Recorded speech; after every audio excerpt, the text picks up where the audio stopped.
नमस्कार विद्यार्थियों, आप सभी का आज के हिंदी के कालांश में स्वागत है। आज के कालांश में हम गणतंत्र दिवस इस विषय पर निबंध लेखन कैसे करना है और गणतंत्र दिवस और स्वतंत्रता दिवस में क्या अंतर होता है इसके बारे में देखेंगे। जैसा कि आप सभी को पता होगा कि भारत देश जो है कई वर्षों तक अंग्रेज़ों का गुलाम रहा था। अंग्रेज़ों का जो शासन था वो भारत में था।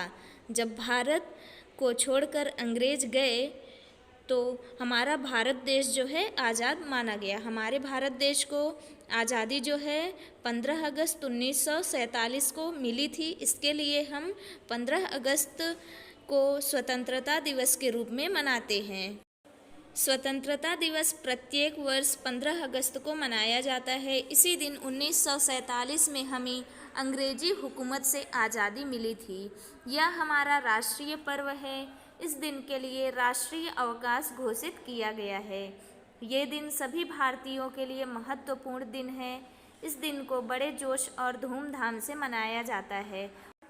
जब अंग्रेज़ों का शासन भारत में था तो हमारे भारत देश में जो कानून थे वो अंग्रेज़ों द्वारा ही बनाए गए थे और वही चलते थे।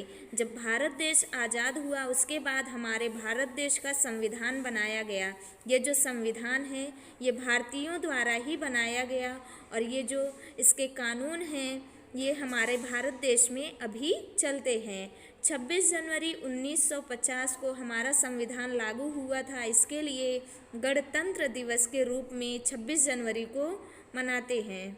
भारतीय संविधान को बनाने में 2 साल 11 महीने और 18 दिन लगे थे। इस दिन भारत के राष्ट्रपति जो हैं झंडा फहराते हैं। भारत का संविधान जो है वो एक लिखित संविधान है। हमारी भारतीय सेना अपनी शक्ति का प्रदर्शन और परेड मार्च जो है वो 26 जनवरी के दिन करती है। गणतंत्र दिवस के मौके पर अशोक चक्र और कीर्ति चक्र जैसे महत्वपूर्ण सम्मान भी दिए जाते हैं।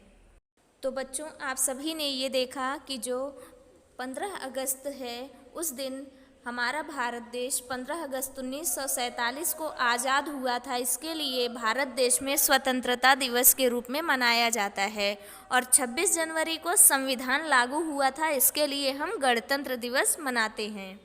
15 अगस्त और 26 जनवरी का जो कार्यक्रम होता है उसमें भी हमें कुछ अंतर दिखाई देता है। जैसे कि स्वतंत्रता दिवस जो है 15 अगस्त का जो कार्यक्रम होता है उसमें प्रधानमंत्री शामिल होते हैं और जो ध्वजारोहण है किया जाता है, यानी जो ध्वज है वो ऊपर की तरफ आता है और फिर फहराया जाता है। जबकि जो गणतंत्र दिवस है यानी कि 26 जनवरी का जो कार्यक्रम होता है उसमें देश के राष्ट्रपति शामिल होते हैं और वे झंडे को फहराते हैं। ये झंडा जो है नीचे से ऊपर की तरफ नहीं आता, इसको केवल फहराया जाता है।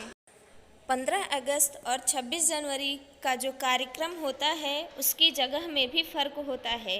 15 अगस्त के मौके पर मुख्य कार्यक्रम जो है वो लाल किले पर किया जाता है और प्रधानमंत्री ध्वजारोहण करते हैं। इसके साथ ही पीएम इस अवसर पर लाल किले से देश को संबोधित भी करते हैं। जबकि 26 जनवरी को गणतंत्र दिवस पर मुख्य कार्यक्रम जो है वो राजपथ पर आयोजित होता है और राष्ट्रपति ध्वजा फहराते हैं। स्वतंत्रता दिवस पर प्रधानमंत्री और गणतंत्र दिवस पर राष्ट्रपति ध्वज फहराते हैं। दरअसल पीएम देश के राजनीतिक और राष्ट्रपति संवैधानिक प्रमुख होते हैं। संविधान जो है उसके प्रमुख राष्ट्रपति को माना जाता है।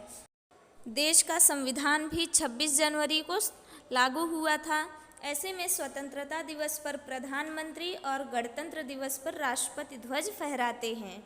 तो इस तरह हमने देखा कि जो स्वतंत्रता दिवस का कार्यक्रम है वो लाल किले पर मनाया जाता है और उसके प्रमुख जो हैं वो प्रधानमंत्री होते हैं। और 26 जनवरी यानी कि गणतंत्र दिवस इस कार्यक्रम का आयोजन राजपथ पर होता है और इसके प्रमुख जो हैं वो राष्ट्रपति होते हैं।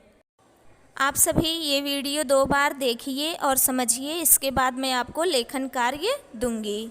धन्यवाद।